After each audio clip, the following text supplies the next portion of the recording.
કેશોદ કેવદરા ગામ ખાતે તાલુકા પંચાયત પરિવારનો સ્નેહ મિલન તેમજ ચિંતન શિબિરનો કાર્યક્રમ યોજવામાં આવ્યો હતો। ગામડાના સરપંચ અને તલાટીઓએ સાથે મળી આ આયોજન સાથે વિકાસલક્ષી કાર્યો કરવા અંગે જિલ્લા પંચાયત પ્રમુખે માર્ગદર્શન આપ્યું અને સ્વચ્છતા અંગે કામગીરી કરવા સૂચના આપી હતી।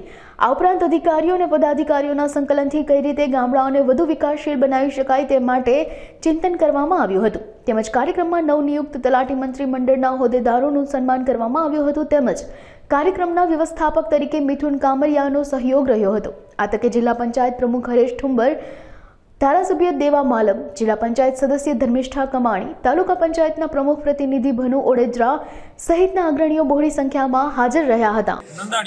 ઉપપ્રમુખ શ્રી જૂનાગઢ જિલ્લા તલાટી મંત્રી મંડળ આજરોજ કેશોદ તાલુકા પંચાયત પ્રમુખ શ્રી માલતીબેન ભનુભાઈ ઓડેદરા તરફથી કેવદરા ગામે ચિંતન શિબિરનું આયોજન કરવામાં આવે છે।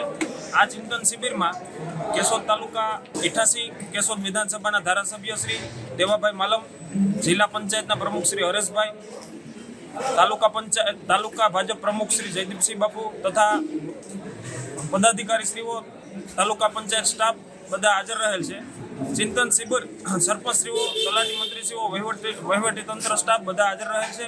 આ ચિંતન શિબિરમાં છેવાડાના માનવી સુધી યોજનાઓનો લાભ પહોંચાડીએ છીએ અને કઈ રીતે પહોંચાડવો, સરપંચશ્રીઓ, તલાટી મંત્રીશ્રીઓ સંકલનમાં રહીને કામ કરે છે અને વધારે કઈ રીતે સુદૃઢ કામ કરી શકાય તે રીતની બધી ચર્ચાઓ થયેલ છે।